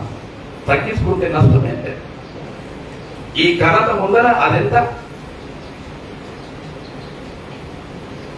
ఒక వ్యక్తి అంటాడు, ఒక సంవత్సరం ఫలితం రావాలంటే వరి పంట నాటాలంట. ఒక సంవత్సరం ఫలితం రిజల్ట్ రావాలంటే వరి పంట. అందుకని వరి వేస్తే 1 year బతుకుతాం. 10 ఏళ్ళు ఫలితం రావాలంటే పండ్ల తోటలు నాటాలంట. పండ్ల తోటలు 10 ఏళ్ళు మనకు బతికిస్తాయి. 100 ఏళ్ళు ఫలితం రావాలంటే మంచి మనసున్న నాయకుల్ని నాటాలంట. మంచి మనసున్న నాయకుల్ని, లీడర్స్. ఎందుకంటే ఒక లీడరు దిశను మార్చేవాడు ఉంటాడు. ఒక అబ్రహాం లింకన్ ప్రసంగం అమెరికను మార్చింది. ఒక మార్టిన్ లూథర్ జూనియర్ ప్రసంగం నల్ల జాతిని మొత్తం మార్చింది. ఒక స్వీడన్ బాలిక, చిన్న బాలిక ఐక్యరాజ్య సమితిలో చేసిన ప్రసంగం how dare you to spoil my country అనే ప్రసంగం ఆ స్వీడన్ దేశాన్ని కాదు ప్రపంచాన్ని మార్చింది. ఒక 13 years గర్ల్ ఐక్యరాజ్య how dare you to spoil my country అంటే పొల్యూషన్ ద్వారా నా దేశాన్ని స్పాయిల్ చేసే అధికారం మీకు ఎవరిచ్చింది అన్నది ఆమె. Abraham Lincoln, Martin Luther junior, black American, 1864లో వాషింగ్టన్ డీసీలో ఐ హ్యావ్ ఎ డ్రీమ్. ఆ ప్రసంగము అబ్రహాం లింకన్ చెలింపజేసింది. అందుకనే ఒక లీడర్ మంచి మనసున్న లీడర్లను చేస్తే 100 ఏళ్ళు ఫలితాలు వస్తాయట. 100 ఏళ్ళు ఫలితాలు వస్తాయి. అందుకని మన లీడర్ యేసుక్రీస్తు. ప్రపంచంలో క్రైస్తవాన్ని రూపుమాపుతామని చెప్పిన ఏ జాతి కనుమరుగైపోయింది. రోమన్లు కనుమరుగైపోయారు, గ్రీకులు కనుమరుగైపోయారు, పారసీకులు కనుమరుగైపోయారు, అలెగ్జాండర్ కనుమరుగైపోయాడు, నెబుకద్నెజర్ కనుమరుగైపోయాడు. కానీ క్రైస్తవం కనుమరు కాలే. 3.5 సంవత్సరాలే పనిచేసిండు ఆయన. 3.5 సంవత్సరాలు.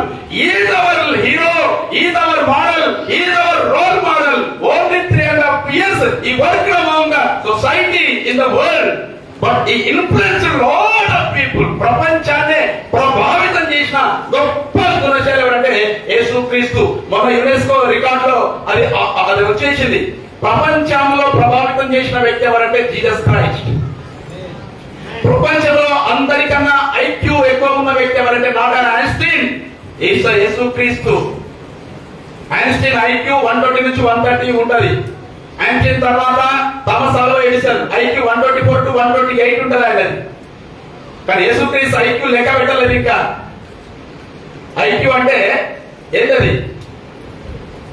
ఇంటెలిజెన్స్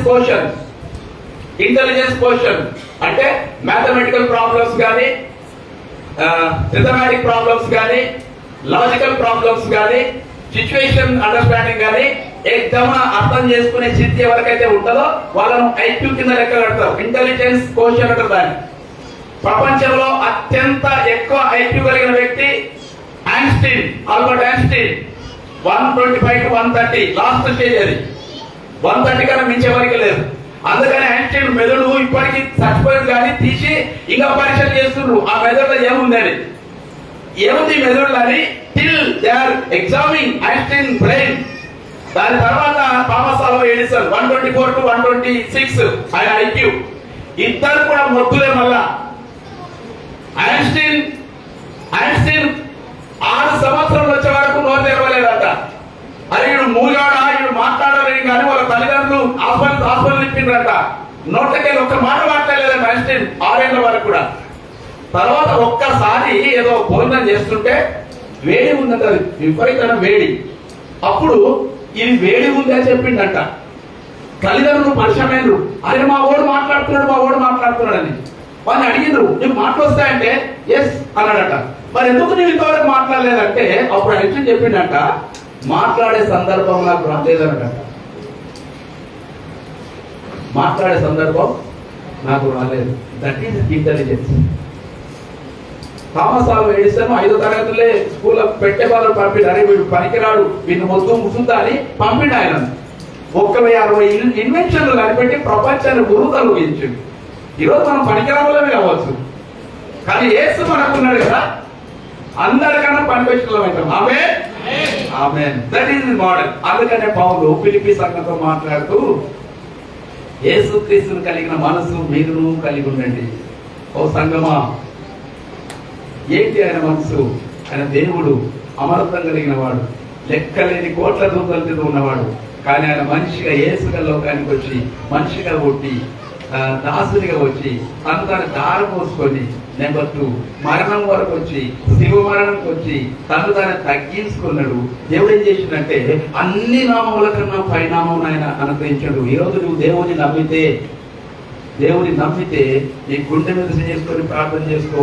ప్రభా నీ కొరకు నా కొరకు నువ్వు ప్రాణం ఇచ్చినావు, నేను నీ కొరకు ఏం చేస్తున్నా, నా కొరకు సమస్తాన్ని దారపోసుకున్నావు, నేను నీ కొరకు ఏం దారపోసుకుంటున్నా అని గుండె మీద చేసుకొని ప్రార్థన చేసుకో. దేవుడు నీతో మాట్లాడతాడు. ఒకసారి లేచి నిలబడదాం, ఉన్న స్థలం నుంచి లేచి నిలబడదాం, మనస్ఫూర్తిగా ప్రార్థన చేసుకోండి. ఎన్నేళ్ళైందో మీరు మనస్ఫూర్తిగా ప్రార్థన చేసుకోకండి, ఇప్పుడు చేసుకోండి. ఏడవండి ఒకసారి, ఒక 5 నిమిషాలు. దేవా నీ స్థితి ఏంటి ప్రభా, అంత స్థితిలో నుంచి నీవు ఈ స్థితిలోకి వచ్చినావు నాయన, నేను ఆరాధిస్తున్న బిడ్డలు మేము ఏ స్థితిలోకి ఉండాలి నాయన, ఏంటి ప్రభా మా మోడల్, నీ మోడల్ ఎక్కడ, మా మోడల్ ఎక్కడ నాయన. ప్రభా నువ్వు అంతగా దిగజారిపోయినావు, గుడి మీద చేసుకోండి, గుడి మీద చేసుకోండి, అంతగా దిగజారిపోయినావు నా కొరక. నీ అమరత్వం ఎక్కడ, నీ దైవత్వం ఎక్కడ, నీ తేజస్సు ఎక్కడ, నీ మహిమ ఎక్కడ, నీ కంఠస్వరం ఎక్కడ, నీ కన్నుల రౌద్రం ఎక్కడ.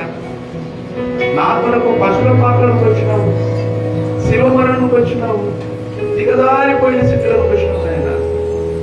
ఈరోజు నా గుండె నిండా నిన్ను పెట్టుకుంటా అనుకున్నావు, నా గుండె నిండా మనం యేసుని పెట్టుకోవాలి, ఏం పెట్టుకోవద్దు, దార పోసుకోవాలి ఆయన కొరకు, మనం దార పోసుకోవాలి.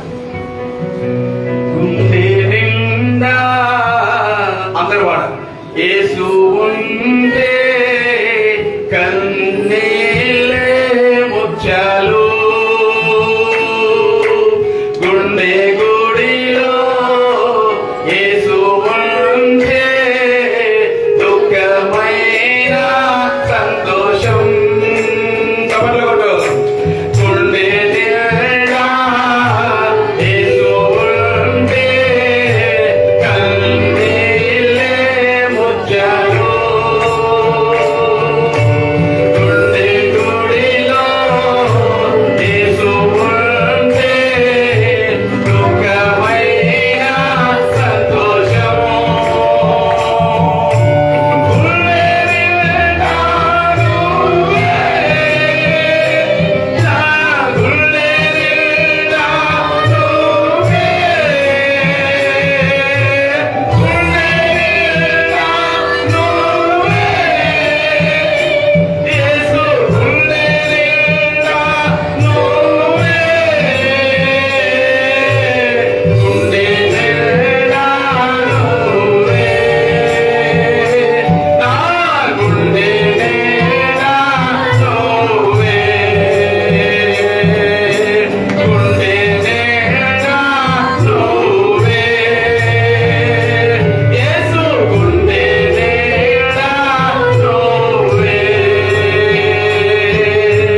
లోక స్నేహం వెలివేసిన శోకంలో ముంచి వేసిన నీవే నా నేస్తం.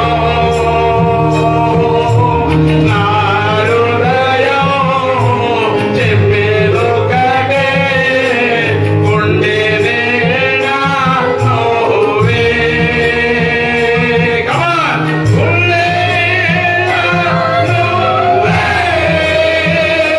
నా గుండె నిండా నువ్వే, గుండె నిండా నువ్వే, యేసు గుండె నిండా నువ్వే, గుండె నిండా నువ్వే, నా గుండె నిండా నువ్వే, గుండె నిండా నువ్వే, నా గుండె నిండా నువ్వే, గుండె నిండా నువ్వే. మహాపరిశుద్ధుడా, ప్రేమ కనికర కలిగిన తండ్రి, గొప్ప నాయన, దయగల రాజా, మీ వందనాలు, స్తుతి స్తోత్రాలు చెల్లిస్తున్నాము. మా గుండె నిండా నీవు ఉంటున్నాము ప్రభా. లోకంలో నీవు దేవుడుగా ఉన్న దేవుడు ప్రభువా, ఆ స్థితిని ఎవ్వరు వదులుకోలేరు నాయన, ఆ స్థితి ఎవ్వరు వదులుకోలేరు ప్రభువా. అమర్థం కలిగిన స్థితి అది. 1000 కోట్ల దూతలు ప్రతిరోజు నిత్యము పోయే స్థితి అది. నీ కళ్ళలో అగ్ని ఉన్న స్థితి అది. నీ మాటలలో జల ప్రవాహం ఉన్న స్థితి అది ప్రభు. నీవు దేవుడు ఉన్నాయి, ఎవరు వదులుకోలే స్థితి. కానీ నిన్ను నీవే రిక్తుడిగా మనుషుల్లో వదులుకు వచ్చినావు. మనుషుల్లో కూడా దాసుడుగా కిందికి దిగిపోయినావు. దాసుల్లో కూడా రిక్తుడిగా చేసుకున్నావు, దార పోసుకున్నావు, మరణం పొందినావు, శిలువ మరణం పొందినావు, నిన్ను నీవే తగ్గించుకున్నావు. ఏమి స్థితి నాయన, ఏమి స్థితి బాబా. ఆ స్థితిలో నిన్ను ఆరాధించే బిడ్డలుగా ఉండాలని నీవు కోరుకుంటున్నావు. నీవు మా కొరకు సమస్తాన్ని దారపోసుకున్నావు. మేము నీ కొరకు ఏం దారపోసుకుంటున్నావు, ఏమి త్యజించుకుంటున్నావు. నీకు స్వరూపం లేకుండా అయింది, సొగసు లేకుండా అయింది, మహా తేజస్సు కలిగిన స్వరూపం. కానీ ముమ్మి వెలువట ముఖంగా మార్చుకున్నావు. నీకు మా కొరకు అన్ని కూడా ఇచ్చేస్తున్నావు. సంఘం కొరకు నువ్వు ప్రాణం పెట్టినావు. చివరి మేమేం పెట్టలేదు ప్రభు. నీవు ప్రారంభించిన సంఘంలో మేము ఏదో చేస్తున్నాము, యాక్షన్ చేస్తున్నాం అంతే. కానీ సంఘం కొరకు మేమేం చేయాలో మాకు నేర్పినావు. నీకు వందనాలు. 100 ఏళ్ళు ఫలితం రావాలంటే, ఒక మంచి నాయకత్వం రావాలంటే మీ కృప దయచేయండి. సంఘం వెక్కిరింపులు కాకూడదు, సమాజం చేత దూషణ వాళ్ళు కాకూడదు ప్రభు. అన్యులు మాకు తీర్పు తీర్చకూడదు నాయన. మాకు అధికారం ఇచ్చిన వాళ్ళకు తీర్పు తీర్చనీకే, అన్యుడమే ప్రభు మాకు తీర్పు తీర్చనీకే. ఆ అధికారం మాకు ఇచ్చినావు. మా అధికారాన్ని వాళ్ళ కాళ్ళ కింద పెట్టకూడదు. మేము ఆ స్థితి మాకు అనుగ్రహిస్తున్నాం. యేసు నామమున అడుగుతున్నాం తండ్రి, ఆమేన్, ఆమేన్. Please be seated. అంకల్ వాడబడుతున్నారు కాంగ్రెస్ సెక్రటరీ.